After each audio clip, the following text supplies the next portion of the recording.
Okay, so we're at Nun Gimel Amin Aleph, the very bottom.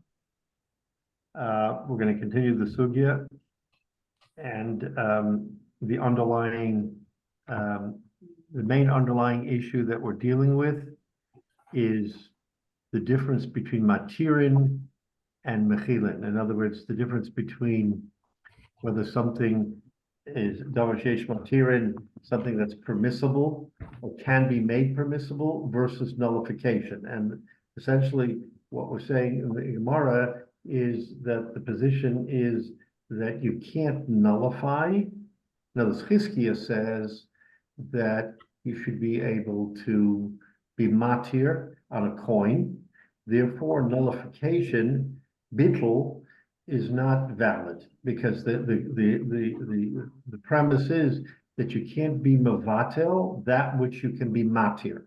So if something can be found, the source can be found to make it permissible, then bottle either b'shishim, barov, b'meya, that's the principle.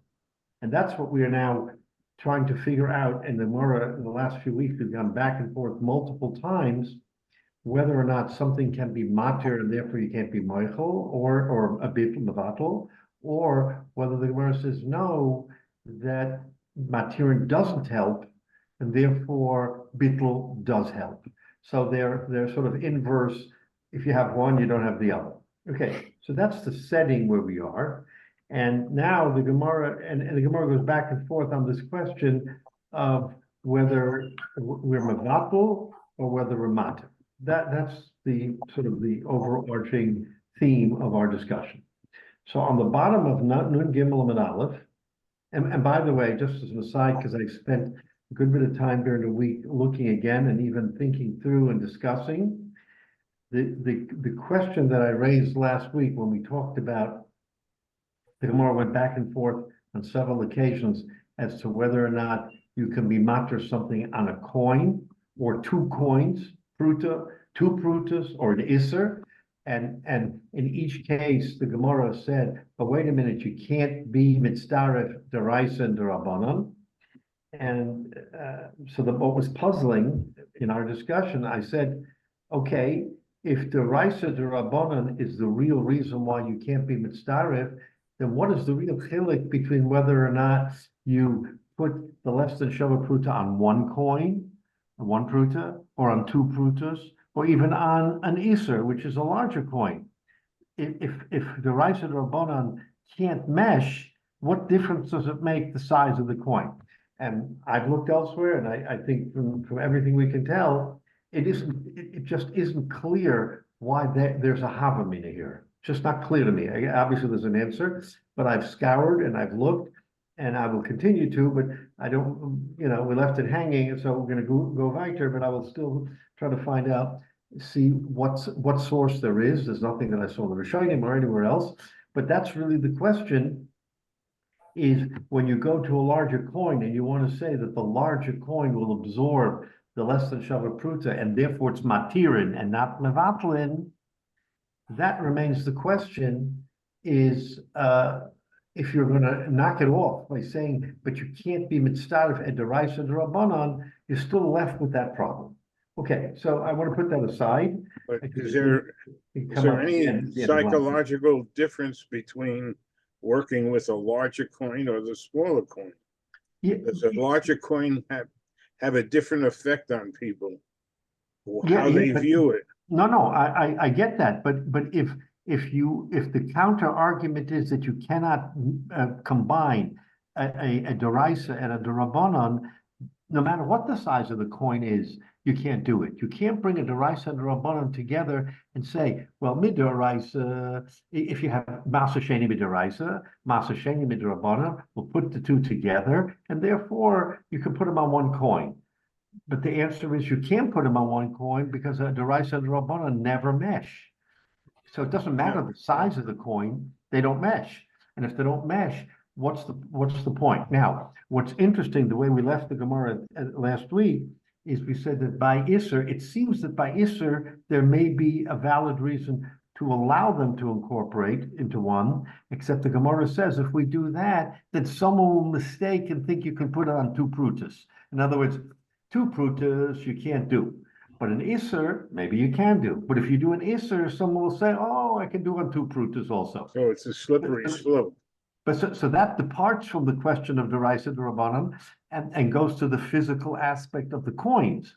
An Isser is okay, two prutas is not okay, but we're afraid that you'll confuse one for the other.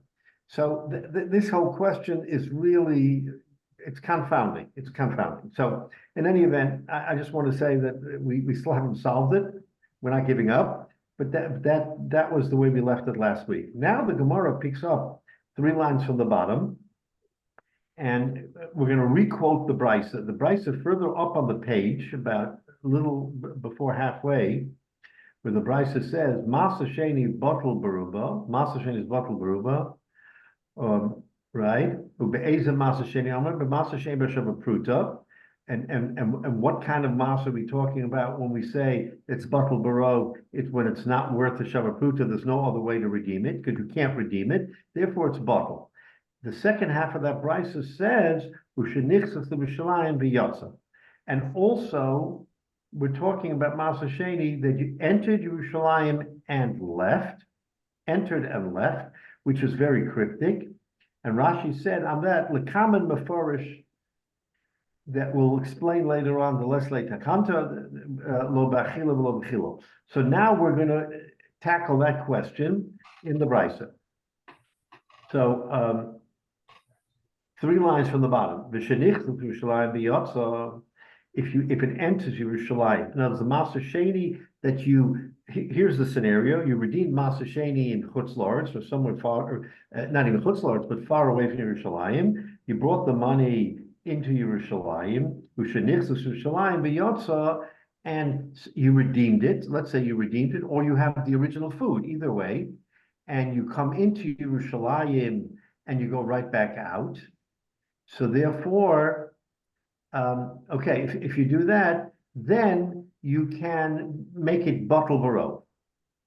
Okay, so that's what the Bryce is telling us, that if you go in and out of Yerushalayim, you now can take that mixture and as long as it's a robe of not maser chulin, then you can be mevatel. Frek the Gemara, va'amai.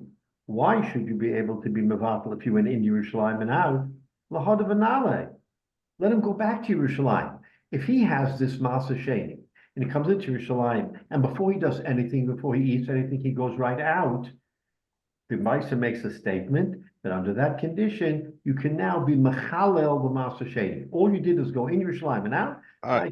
Now you can okay, question. I'm trying to figure out the logistics here, and I can see a reason maybe, but I could be totally off base why this makes sense.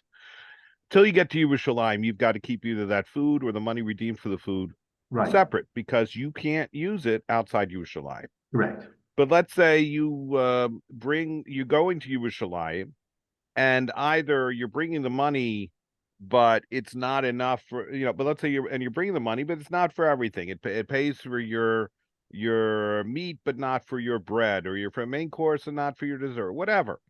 So you go into Yerushalayim, you take this Meiser money, you go ahead and buy a bunch of stuff, you're ready to get down, but you also have a bunch of chulin stuff, either that you brought with you or that you bought with chulin money. And so now you've got this whole spread set up, and you're going to have a picnic. It starts to rain. You gather everything up, and you decide, forget it. We're just going to go home. So the rationale, in my mind, to say here now, you'd be able to say if it's batel barov that it's okay, is because you satisfied this idea of sort of getting to the step of getting towards eating Yerushalayim. You didn't quite finish the job because the things got out of hand, whatever, but to separate it now from the chul, and when you're starting out, before you get to Yerushalayim, you've got everything, whether it's money or food, 100% separate, because you know exactly what you've got. You started eating in Yerushalayim, everything all gets mixed together. Who knows what's exactly what? Roughly, okay, 20% of it's Meiser, and the rest of it is other stuff, and it all got mushed together, and and now you're leaving. What are you going to do? Okay, we allow it to be batel. the thought. Right. So that's a very interesting question, but the premise of the Gemara's question, go back to Yerushalayim, is yes, granted, it's now mixed with all the other chulin that you brought for your Suda and all of that, but remember, according to the Brisa, bittul is a fail-safe. It's a fallback. It's a fallback where you can't be matir. So if you can still go back to Yerushalayim, and even if you're eating the mixture, of chulin and maaser sheni, you're still being matir. Because you're eating it in Yerushalayim, that's still a madrega, a step above being mavat. No, of course, if you eat it on Yerushalayim, you avoid any problems. Correct. You avoid all the problems. But my idea is that maybe that might be why some might say that there would be a leniency in this case where they might not say the same leniency before you ever get to Yerushalayim. Right, but the Gemara is saying, since you have an option, and the option is to go back to Yerushalayim, and therefore be matir, and the principle is you can't be mavatal when you can be matir, and here's a way of being matir, albeit with the chulin mixed in, but so what? You're still matir rather than mavatal, and that's where the Gemara is coming from, and saying, why is this a proof that you can be mavatel? It's not a proof you can be mavatel. You still should be matir, because all you have to do is go back into Yerushalayim. You haven't left that far, so you're down the hill. You come back up the hill. Okay, like you said, it rained. I mean, any number of excuses. Now come and eat in Yerushalayim and be matir, and therefore it's no raya that bittul helps. So the Gemara wants to say, farfalin. We lost the opportunity. Why? Kishenitame, that it became tame. In other words, that maaser sheni became tame. You can no longer eat the maaser sheni as maaser sheni, but if it's mevatel in a mixture, then that tuma is mevatel as well. So we're talking about tuma. Therefore, going back to Yerushalayim is not nearly an option because you still can't be matir. Therefore, you can go ahead and be mevatel basa barov because tuma can be absorbed. So says the Gemara, that's the reason why, and you don't have to rely on coming back into Yerushalayim. Frek the Gemara, v'nifrake, but he still can redeem it even if it's tameh. Why? Why can he redeem it? Rabbi Lezer says, "Menayim l'maseh sheni shenit mashapodin also afilu Yerushalayim." Okay, Dafnam Gimel and base. How do we know from the Torah, maseh sheni, that if let's say you brought maseh sheni into Yerushalayim and you want to eat it, all of a sudden it became tameh before you had a chance to make the Suda. So afilu Yerushalayim, says the Gemara, even if it's in Yerushalayim, it's okay. Why? Because the pasuk said, "Kilo kilo suchal se'eso." It says in the pasuk,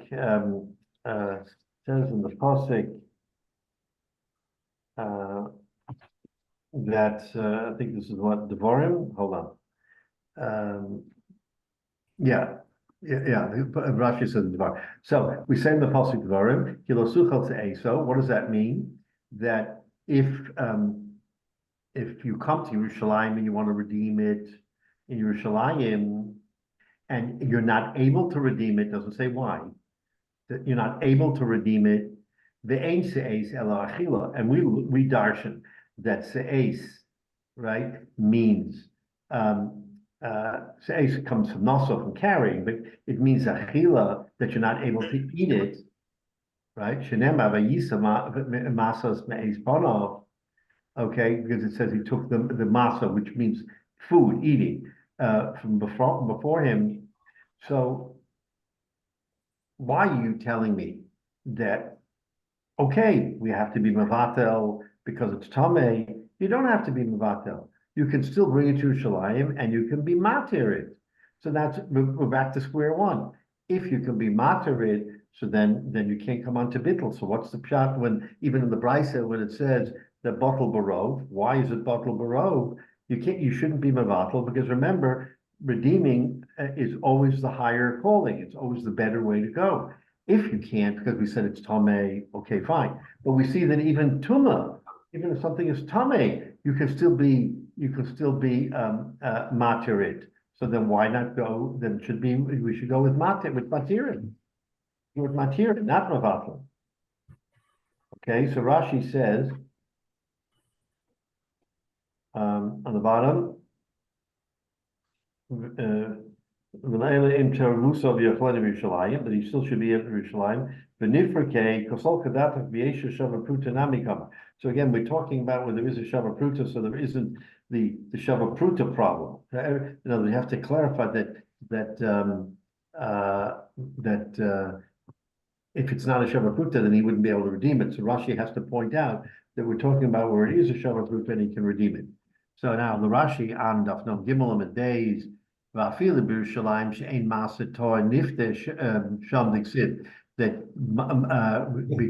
say Masa, that Shein Masa Tor cannot be redeemed. In other words, if you have Maser Tohar in Yerushalayim, you cannot redeem that Masa. That Masa must be eaten. In other words, that's the end game. End game is to eat Masa in Yerushalayim. So there's no way out of not consuming it in Yerushalayim.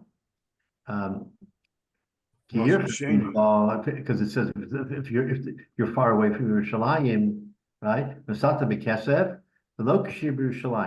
That if you're far away from Yerushalayim, you can redeem the food Masa Sheni for money.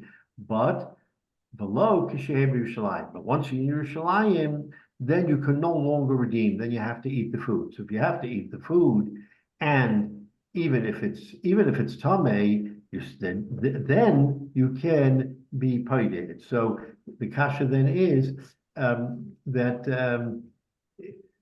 if that's the case, then bittul should not help, right?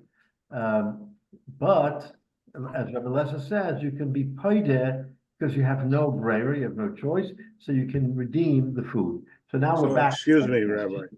Go ahead. Okay. He's on the way to Yerushalayim.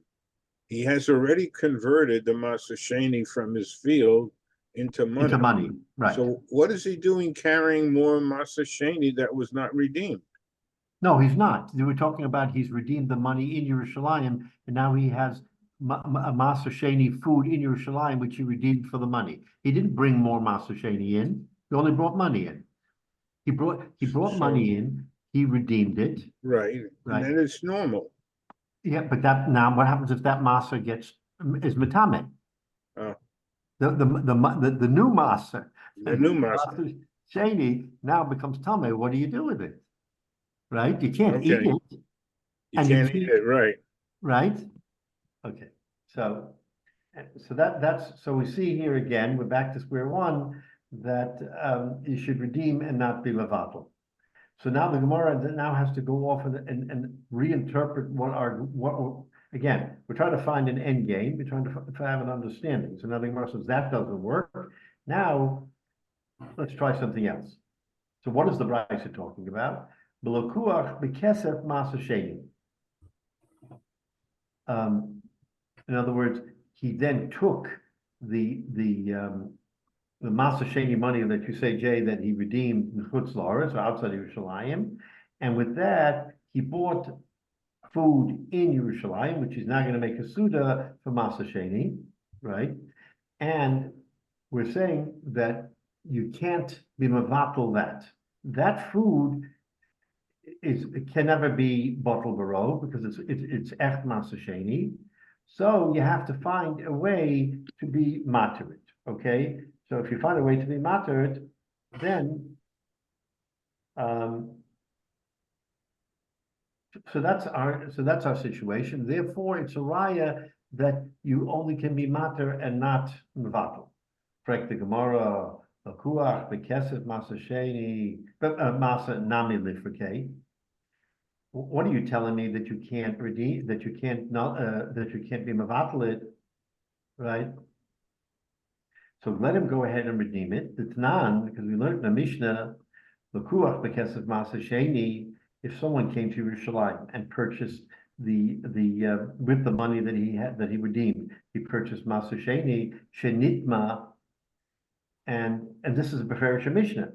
Now, that food became Tomei in Yerushalayim, right? Then Yifteh. Then he can go ahead and he can redeem it, right? So, so in other words, not only, so the Chiddush is that not only food that was originally Masa Sheni, and let's say you didn't exchange it for money. You took that original food, you weren't far from Yerushalayim, you took that original food and you walked it up to Yerushalayim, okay? Different than what we're talking about. And that food is tameh. What's the halacha on that food, right? So that food you can redeem. In other words, if it was metame before it reached Yerushalayim, because it was the original Masa Sheni, and it became tameh, so you can now you can redeem it and get other food. So the Mishnah is coming to give us a chiddush. Not only is that Masa Sheni redeemable, but if you actually exchanged it for money and came to Yerushalayim and bought new food and it became tameh, it can also be redeemed. In other words, anytime Masa Sheni becomes tameh, original or not, original Masa Sheni or exchanged Masa Sheni for money, it's redeemable. Redeemable. And so if that's what the Mishnah is telling us, then you never come on to nullification, to bittul, because there's no circumstance by which you can have bittul. Either it's wholesome and you have to eat it, or it's tameh and you can't eat it. And regardless of whether it was tameh before coming to Yerushalayim or whether it was tameh in Yerushalayim with the new food, you can redeem it. So there's never an opportunity to have bittul. So that's the Gemara's kasha. So then why are we telling me that you can be mevatel? You can never be mevatel. Not before, not after. There's never a possibility of bittul. So what's the pshat? So that's what the Gemara wants to say now, that bringing down from this Mishnah, that we see that Matirin always rules. You never have an opportunity to be mevatel Masa Sheni. So so the Gemara says that's the ultimate conclusion to our discussion. Bittul doesn't apply to Masa Sheni. Says the Gemara, no, not so fast. It still applies. Why? In Yerushalayim. Because there's a Manda Omar, says the Gemara, Rabbi Yehuda. Okay, once the Gemara, if there's a machlokes, a Amoraim, then you have to look at every pshat, and it has to sort of square on all fours. What does Rabbi Yehuda say? The Omar, Rabbi Yehuda says, no, I disagree. If you have Masa Sheni that's tameh, you have to bury it. You can't be mater it, right? So if you have to bury it, then okay, then the Chara Beetle should help, because the whole point of Beetle is to say this food no longer exists because it's berov, and rov has the koach to take away the negatives of the food. So you want to tell me that no, there's never an opportunity for Beetle because there's always matirin. Says for you to know. I hold that if you take Masa Sheni money that you have redeemed and you bring it to Yerushalayim, right? And now you buy food that becomes tameh, that has to be buried. Has to be buried. So again, we're holding in the same situation that so according to Rabbi Yehuda, you can't even be mevatel it. You can't even be mevatel it. You have to bury it because according to him, it wouldn't help, right? So if you can't, in other words, here's the principle: matirin is always better than bittul.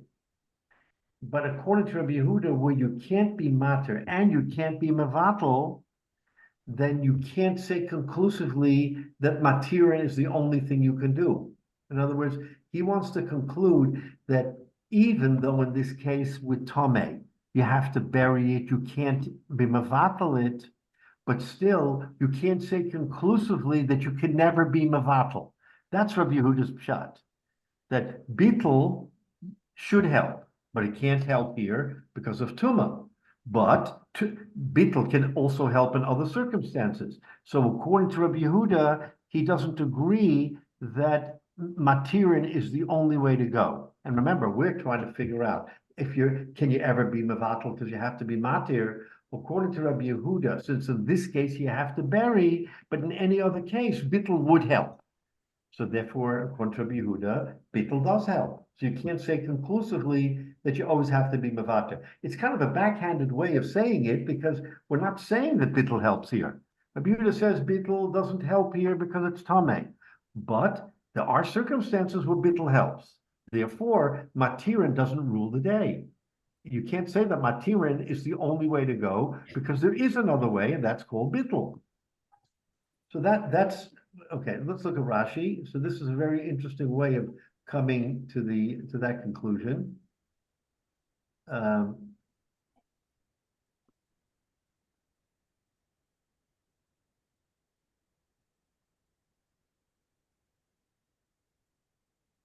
Okay, below keach. Masa zeh, where he bought this masa, below who atzma hoya masa. So it wasn't itself masa. Elitzor chesuda shalakach v'Yerushalayim bekesef masa. So okay, so this is the Mishnah we said. Lokech bekesef masa sheni shenitma yifte. He can be paid to Rabbi Yehuda. All right. So in other words, that's the circumstance where you can redeem it. And now, if we're saying that there is a Manda Omer of Yehuda who says that you cannot be paida masa sheni that is tameh, you only can bury it. Therefore, it's no proof positive that the only way to validate is through matirin. You can even validate through bittul.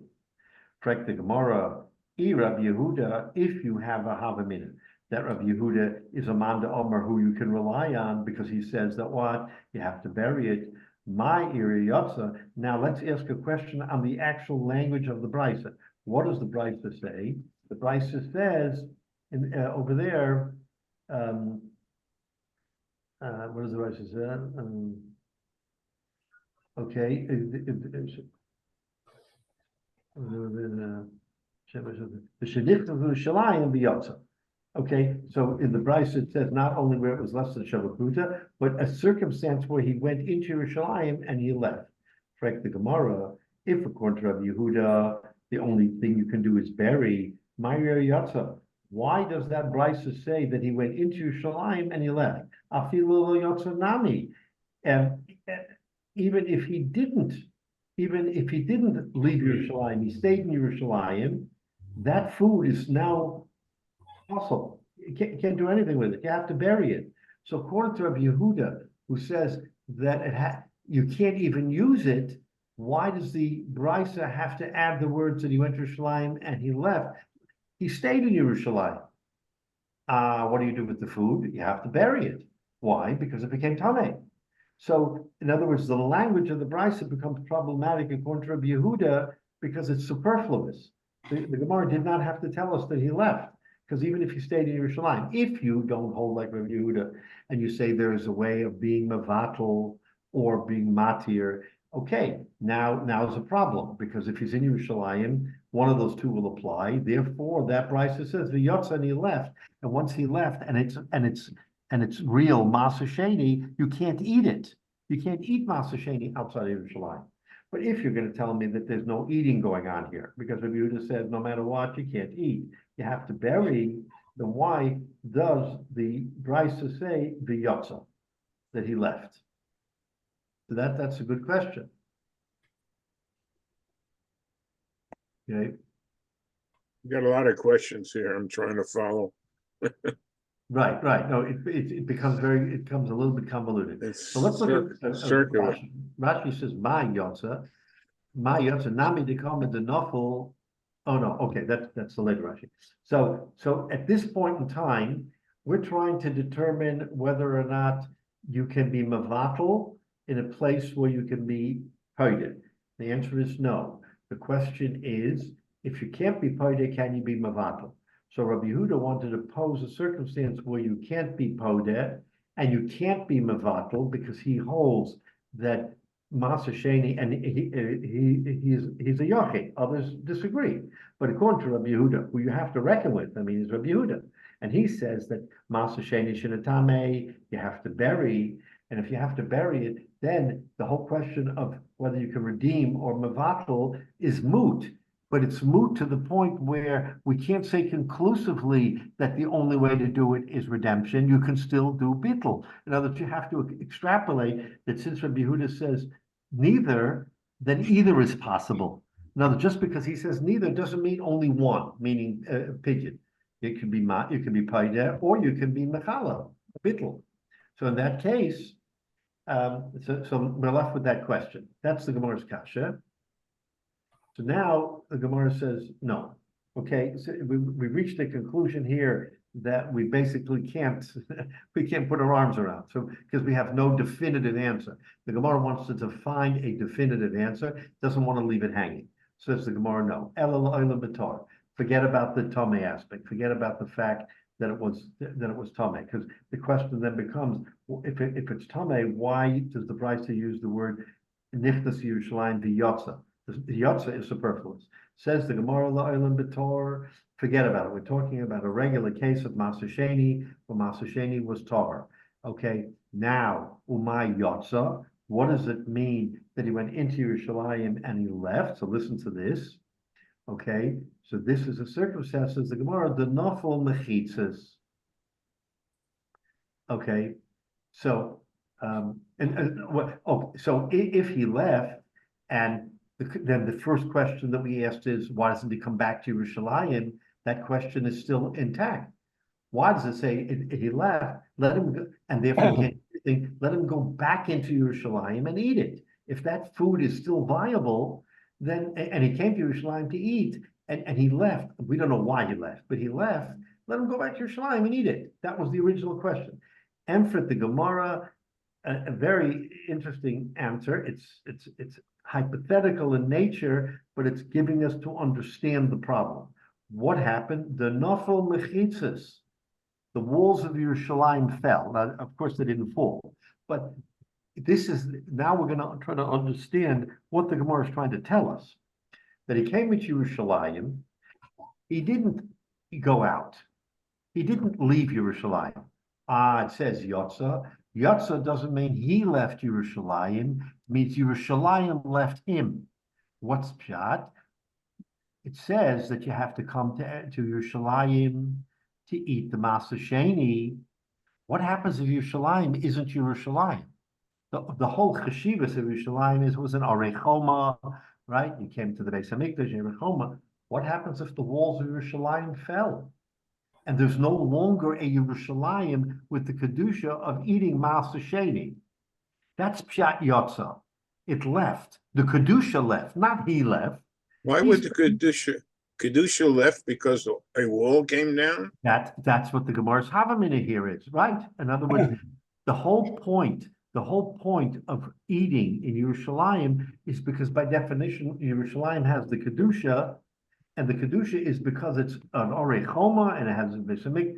What happens if the whole thing is desolate? Yerushalayim, as we know it, doesn't exist. Now, of course, that's a truism because of the Korban Beis Hamikdash.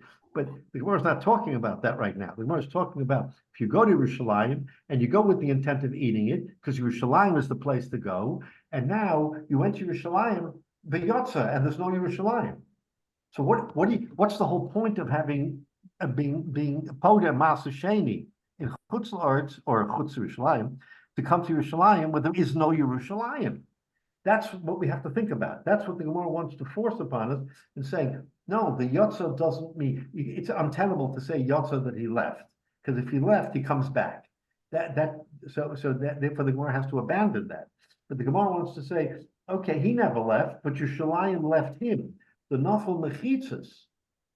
So now what happens if nafal mechitzas, now he no longer has Yerushalayim that he can eat. So then the question comes, what do? Are you podeh or you mevatel? Yeah. So the walls came down once he came in? Correct. Remember, this is a hypothetical. Right. So he's in. He made it through the gate. He made it through the gate. And the walls came down while he was in Yerushalayim. Exactly. That's the hypothesis theoretical. we're talking about. That he came in legitimately. He came in. He redeemed his Maser Sheni. He came to Yerushalayim. He's about regular. right, and it's far-fetched, but again, we're trying to understand the svara. So we're trying to get to a different conclusion. Can you be paida? Can you be mevatel? So the how we get there, even though it's a little far-fetched, is less important. Although, of course, conceptually, we have to understand that the Gemara never meant he left Yerushalayim, because if he left Yerushalayim, then let him come back. So, the Gemara is saying, no, he didn't leave Yerushalayim. The whole principle of Masa Sheni is what fell apart, because Masa Sheni is in Yerushalayim, and if there isn't a Yerushalayim the way the Torah tells us, then what do you do? That's really the question. Okay, the Nafal Mechitzas.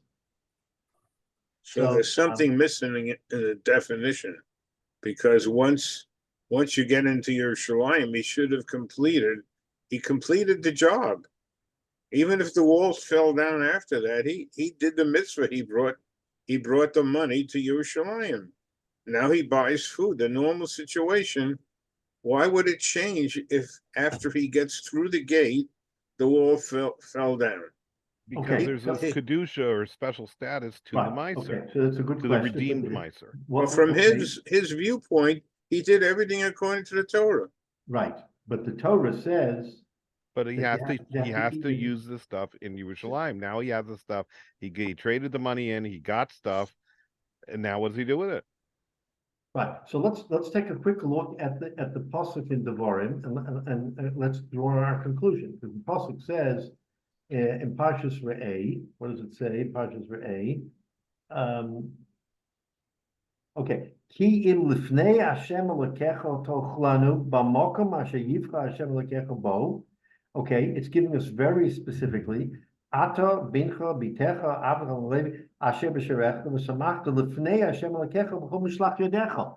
You have to be mishlach yodecha, and here he means the Maser Sheni, because you have to eat it. But you have to eat it lifnei Hashem Elokecha. The definition of lifnei Hashem Elokecha means when there's a Beis Hamikdash and the Shechina is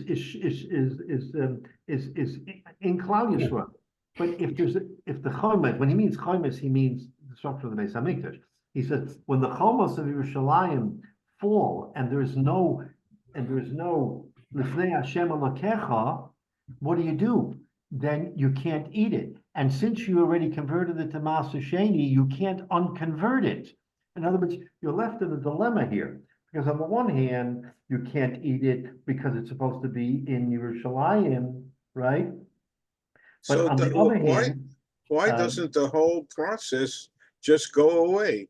If there's no Yerushalayim, he's coming with food. Great question. But that's the situation we have today. We have, depending on how we look at it, we could say no Yerushalayim, and therefore we can't redeem the mitzvah. We have to, redeem it onto a coin and throw away the coin. The question here, he already redeemed the coin. Maybe he has to throw away the food. Oh, that's the answer. Since he already came to Yerushalayim when it was Yerushalayim, and now the chomes fell, and he bought the stuff. No, but you can't undo, Jay. He already made it kedusha, kodesh, because he was in Yerushalayim. That's why the chomes fell after he came into Yerushalayim. Right, but the food. So what happens to the food that he bought? Therefore, you have to get rid of it. But why? There's no more Yerushalayim. The whole mitzvah of Maser Sheni. It's already sanctified. Today, there's no longer Yerushalayim, but you slipped it in and sanctified it before Yerushalayim. Why does the sanctification continue? It should just disappear like the wall came down. Rabbi, I'm confused. So, I'm sorry to interrupt everybody. No, go ahead. You're not interrupting, Michael. Go ahead. So it seems to me that if I'm understanding this right, okay, so the food became tameh. He buries the food. So there are two options. The first option is he buys more food in Yerushalayim, and that's Maser Sheni. No, Michael, we're not talking Tumah anymore. In other words, we discarded the Tumah because we're saying, okay, the Olam b'Tohar. Really, we're talking about 100% Tar. We tried the Tumah, and then we had to conclude that Tumah doesn't really work here, because why Yotza, he can bring it back in. Okay, so we said, forget about Tumah. We're going to go back to the normal case where it was Tahar, He brought it into Yerushalayim, and if it's tar, then why can't you redeem it? The answer is you can't redeem it because the mechitzas of Yerushalayim fell. What does it mean it fell? That means you brought in 100% okay masa to eat it. But before you had a chance to eat it, the Beis Hamikdash was destroyed. Okay, so now you've already made it Kodesh, so you should eat it in Yerushalayim. But you can't eat it in Yerushalayim because there's no Yerushalayim to eat it in. That's your catch-22. You made it Kadosh because you brought it in, but after you brought it in before you ate it, there's no longer Yerushalayim to eat. You're not allowed to eat it when there's no Beis Hamikdash. So now you're betwixt and between because you have this holy food that you can't eat. But suppose he didn't know that the wall came down. No, look. I mean, but to Jay's earlier point, he's fulfilled the mitzvah. I mean, I'm sorry. He fulfilled the mitzvah of Aliyah's Yerushalayim, but he didn't fulfill the mitzvah of eating it in Yerushalayim. Okay, so why can't he get other Maser Sheni to eat in Yerushalayim? Because we had a prior principle that says once you have Maser Sheni Tar in Yerushalayim, you could no longer exchange it. We said. So he doesn't exchange it. He buys new from someone there. But with what? There's no more money. Well, he's got the Meiser Sheni. The problem isn't that he needs other Meiser Sheni. The problem is what can he do with any Meiser Sheni at this point? I mean, the second half of the question is you can't even eat Meiser Sheni because it's destroyed. So what's the status of the Meiser Sheni converted into food? He has a big basket at the supermarket full of food, and suddenly somebody shouts, "The wall has a break in it. It's not continuous," or whatever, it came down. Then he's stuck with the basket of food in the parking lot. What does he do? What's the status of the food in the basket? So if the wall came down, he's not able to fulfill the mitzvah any further at that point. No, except one solution. Bittul. Take that food and mix it with chulin, and now that food, because bittul can help, so let him be mevatel. So this will be a raya that you can be mevatel Maser Sheni in Rov. But it's already Kodesh. How can you nullify it? Because Kodesh can be mevatel in Rov. Again, Maser Sheni kedusha can be mixed into a Rov of chulin, and that kedusha goes off. So he has to spend a lot of money to create a Rov in order to. But if he intentionally does that, he's lowering the kedusha of the food. True, but that's a legitimate way of doing it. In other words, that there is a loophole in the kedusha of Maser Sheni, just like what did that Mishnah Bikurim say? What happens if you have truma? You have to give it to the Kohen, and it fell into a vat of 100 times as much chulin as the truma. Are you going to tell me, no, there's truma in here, it's kodesh, you can't do anything? No, the Torah says if by accident, I mean, you can't really do it by purpose, but if by accident it fell in, it's bottled b'meya, and that's truma. You have to give it to the Kohen. That's not even your own food. However, for your own food, says the Mishnah, it's enough barov, that if it fell into rov, it's okay. So the Gemara wants to say, now, under this kind of circumstance, we have a raya that bittul barov helps because there's no matirin, there's nothing that's permissible here because of this catch-22 that we're talking about with the walls of Yerushalayim falling. So there's no possibility of eating it. Matirin means I'm going to make it heter and you can eat, but there's no way of eating it. One, because it's kodesh, and secondly, because the walls fell. And once the walls fell, like we said before, and Menashe reiterated, you can no longer eat. Can't eat any kedusha in Yerushalayim once there's no Beis Hamikdash. So now you have this consecrated food. You can't eat it. You can't exchange it. What do? Answer, you're mevatel. Now you mix it in with chulin, and all of a sudden this kodesh becomes mutter. So we have a raya that you can do that. So why do we say no? That you can't be according to the sources that say you can't be mevatel? Of course you can be mevatel. You're mevatel when the kodesh exists and you can't eat it. You have no choice. So that's again, it's a hypothetical, but it's trying to prove the point that when the Brisa says that you can be Mavatal, there is an instance, and I'm giving you a hypothetical, where you can be Mavatal, where it falls in between the cracks and you can't eat it. Okay, so again, the Gemara is just trying to let us understand the hypothetical, the whole circumstance. So the Gemara is saying, first we thought Tuma, no, not Tuma, it's Tor, but even in Tor, you can eat it when you're in between and you cannot be, you can't redeem it and you can't eat it. Okay, so now,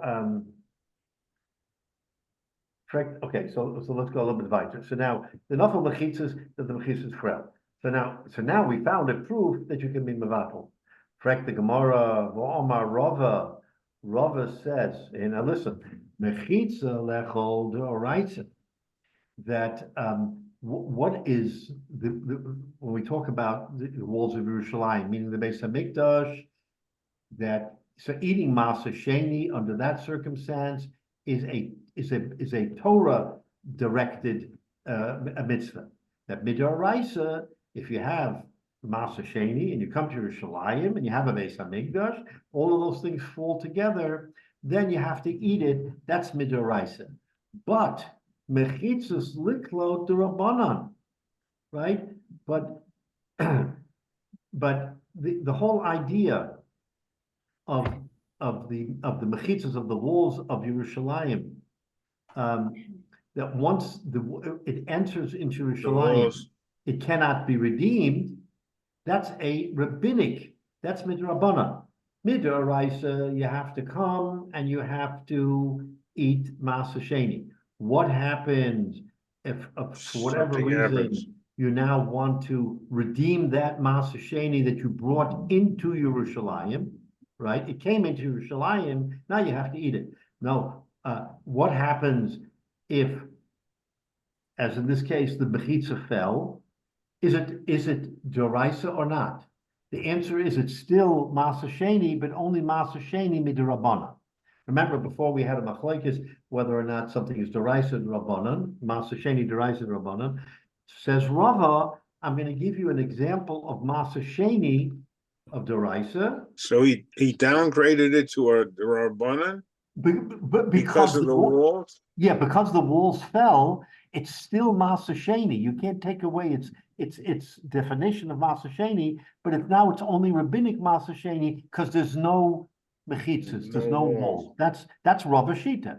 That's what Rava is telling us. That Rava is saying that the kedusha of masa sheni doesn't go away, but it's downgraded. It's downgraded from a doraisa to a drabana. Remember, we talked before, if something is downgraded, you can't mix it, doraisa, drabana. So Rava wants to come and tell us that mechitza, once you bring it to Yerushalayim, it's masa sheni midoraisa. Mechitza's liklot, if the mechitza, if it falls, then that masa, it doesn't lose masa sheni, but we can no longer call it Toradic masa sheni. We have to call it masa sheni midrabanan. Now, if that's the case, v'chigazu rabbanan. So now what's the punchline? Says Rava, v'chigazu rabbanan. When are the rabbanan decree that masa sheni, once you bring it to Yerushalayim and take it out, meaning the walls fall, that you can no longer eat it. Ki isnu l'mechitzas. So when the walls of Yerushalayim are standing, and then you physically take the masa sheni outside. In other words, you come from a small shtetl outside. You come with pure masa sheni to Yerushalayim. You want to eat it, and then you leave Yerushalayim before you eat it. You left. That now you can no longer eat that. You can no longer eat that masa sheni because you're outside of Yerushalayim. So v'chigazu rabbanan. When did the rabbanan say that you can no longer redeem it? He is the mechitzas. Only when there are mechitzas, then you can eat it. He less than mechitzas. But when there's no mechitzas anymore, because the mechitzas are not standing, lo gazu rabbanan. Then the rabbanan did not decree that masa sheni can't be can't be Changed. no, can't be redeemed. Redeemed, According to this pshat, the rabbis say you should be able to redeem it because there's no opportunity to eat anymore. In other words, Jay, to your point before, okay, we're perplexed by this whole Indian of Master Shening losing its clout, losing its kedusha, whatever. The rabbis are in essence agreeing with you. And they're arguing on the position that we say that once Master Sheni no longer has the walls, then it can no longer be redeemed. Therefore, the only way to do it is through bittul. The rabbis don't agree with that. They're saying that the only reason why you cannot be mevatel is because of the walls of Yerushalayim being up. Therefore, when a person comes in to Yerushalayim and then comes out, there's no excuse. There's no excuse, right? You can only be mevatel. But once the walls fall down, then the rabbis say all bets are off.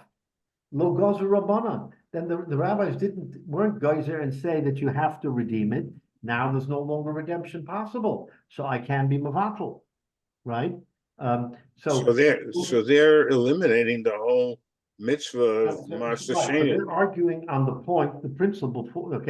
The principle that we said is that you should be able to be mevatel once the walls of Yerushalayim fall, because you no longer have the ability to redeem it.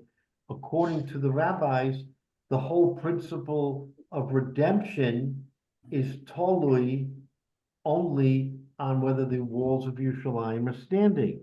If the walls of Yerushalayim are not standing, lo gazer rabbanan, then the rabbis no longer took this harsh view that you can't redeem, that the only way is bittul. So according to this view, the rabbis would permit redemption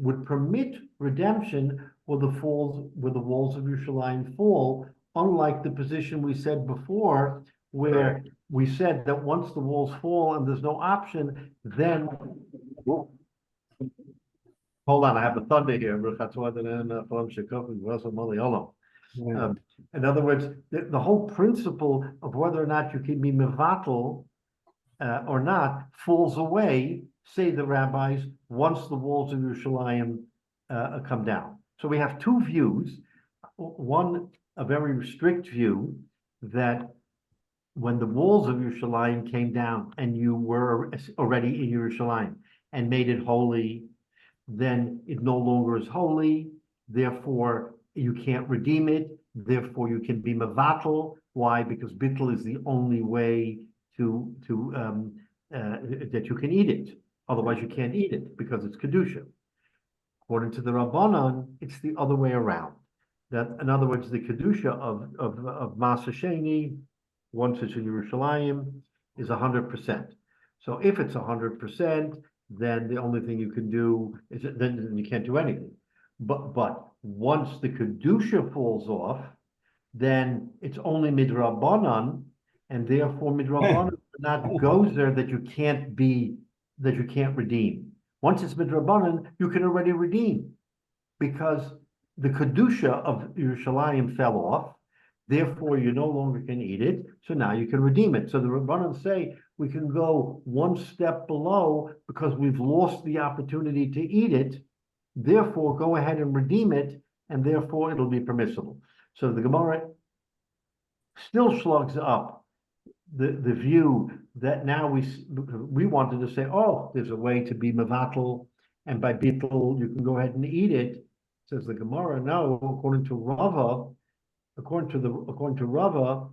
the Rabbanan say, no, you still have to redeem, because there's no longer the kedusha mid'oraisa, because it fell off once the walls were destroyed, and since it's only a Rabbanan, midrabanan, you're allowed to go ahead and redeem.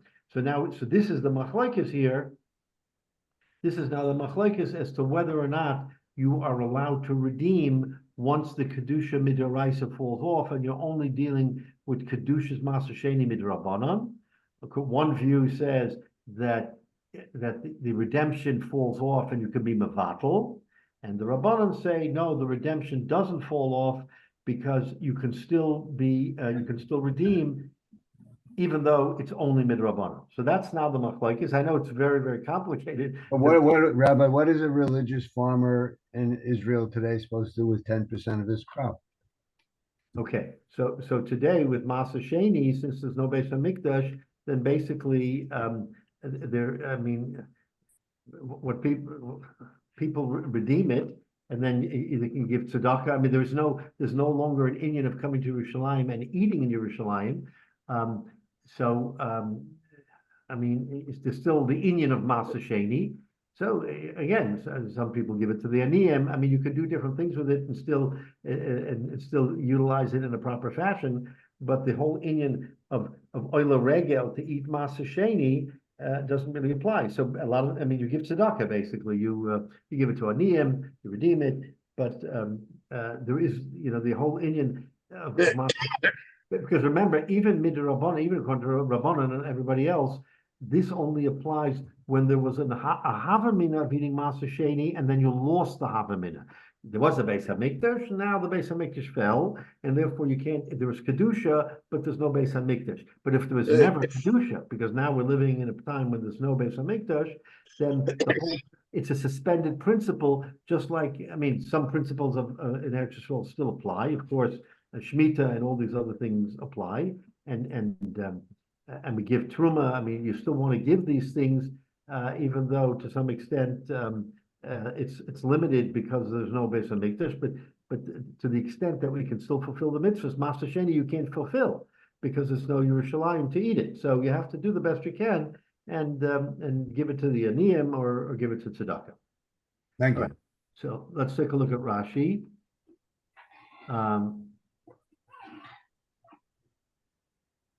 Ma Yotza, so this is the Rashi from the we wanted to tell me. Nami de Kalma de Nofel Mechitzas Chomes Yerushalayim V'shuv Ein Masa Nechel Sham. You can't eat masa anymore Ad Yamdu Mechitzas until the Mechitzas will be rebuilt. The Be'ina Lifnei Hashem Tochlenu, and there's no Hashem isn't there. I mean, there's no place to eat it in front of Hashem. Upeduya Nami Lo the Kotla Mechitzas. And you can't be paided because the mechitzas fell. Leftoso owed b'shenichlas l'tochel.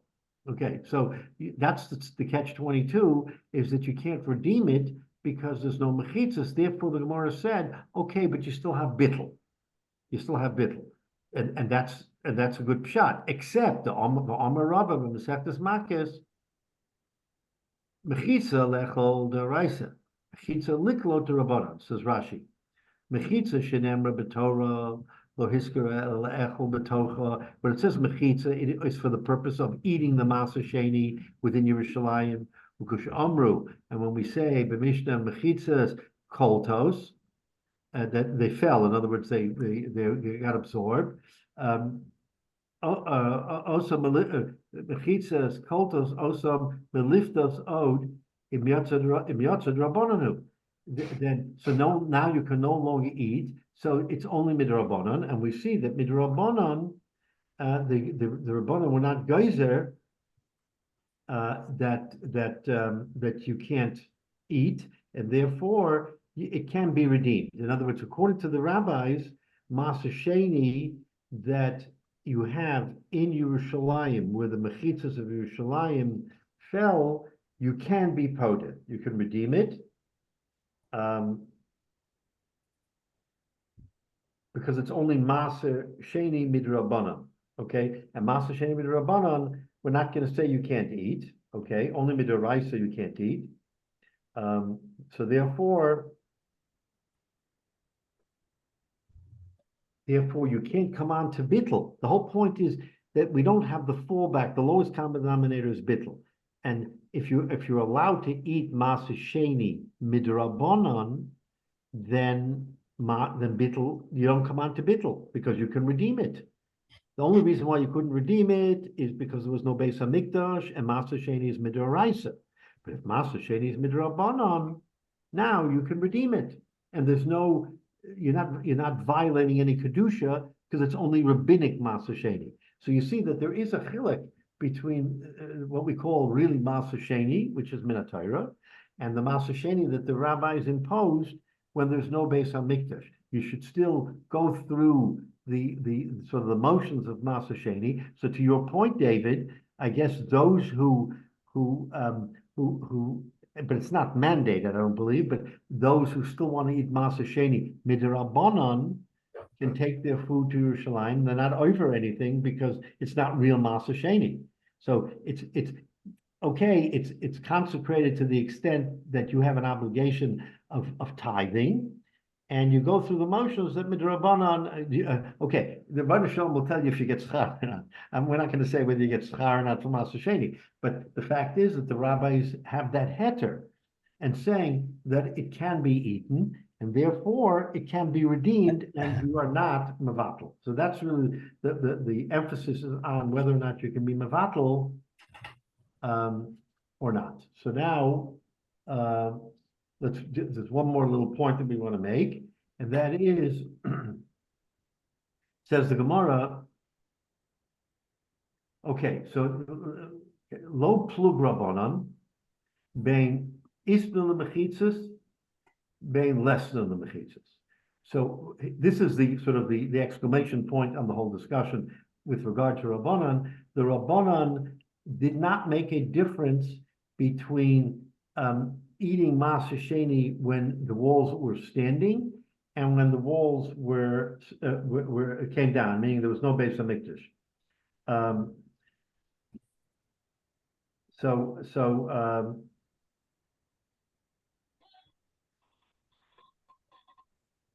So according to this view, the Gemara wants to say that really you can do bittul.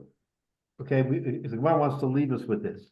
Really, you can do bittul because the Rabbanan are saying that you can never do matirin because once whether the walls fell or didn't fall, the kedusha. According to the Rabbanan, there's still kedusha, even though it's the Rabbanan, and therefore, says the Gemara, the Rabbanan will not allow you to do redemption. That seems to be the final word here. So that Masa Sheni was brought while, let's say, the Beis HaMikdash was standing. The Beis HaMikdash then fell, right? Why? So you can't redeem because we said before you already brought it into Yerushalayim. And once you brought it into Yerushalayim, you have to eat that Masa Sheni. You can no longer redeem Masa Sheni that has already been imbued with the kedusha of the Beis HaMikdash. So that's what's holding us back from doing matirin, is because the kedusha already was chal midaraisa. The kedusha was chal on that Masa. Now that the Beis HaMikdash has fallen, you can't remove the kedusha through matirin, but you can remove it through bittul. So the Gemara wants to say that bittul does help in a situation where matirin is impossible. What is that? When you came into Yerushalayim, remember the principle is that you can redeem the money and buy food in Yerushalayim. But once you buy that food in Yerushalayim, it's no longer redeemable. That food has to be eaten. But it can't be eaten because the Beis HaMikdash fell. So if the Beis HaMikdash fell and you can't eat the food, therefore midrabanan, the only solution is to be mevatel, because that was never removed as an option. Redemption was removed as an option, but bittul was not removed. So we kind of finished this Gemara because we'll pick up a little bit different next week, is that there is a circumstance where you make it kodesh, it loses kedusha, but you can't redeem because the kedusha never leaves the food. In other words, there's no longer an opportunity to eat because the Torah says you have to eat it when there's a Beis HaMikdash, but you can't eat it because there is no Beis HaMikdash, and therefore you can't redeem it. You can only be mevatel. This is very, very confusing, but I think when you think it through, you'll see that the catch-22 that the Rabbanan have allows us to say that bittul helps because you can't be matir. So you can still finish the job. You can still finish the job exactly, and you'll do it through bittul, which is, right. Again, we said, no, you can't be mevatel, you have to be matir, but when you have a catch-22 and you can't be matir, you fall back on bittul. So bittul really is a legitimate way of making it permissible, but it's the lowest common denominator. We don't want to come onto it unless we have no choice. But this is an emergency here. In an emergency, right, where you have kedusha, but you can't eat, Yeah. then you can be mevatel. So they gave you a way out, yeah. Right, right. So that is a very interesting way of finishing this Gemara. Okay, so then the sugya picks up next week, Mitzvah Shem, a little bit further with another different point. But that's how we conclude here, that we find a circumstance where bittul helps when matirin is handcuffed. It's kodesh, but you can't eat it. So okay. So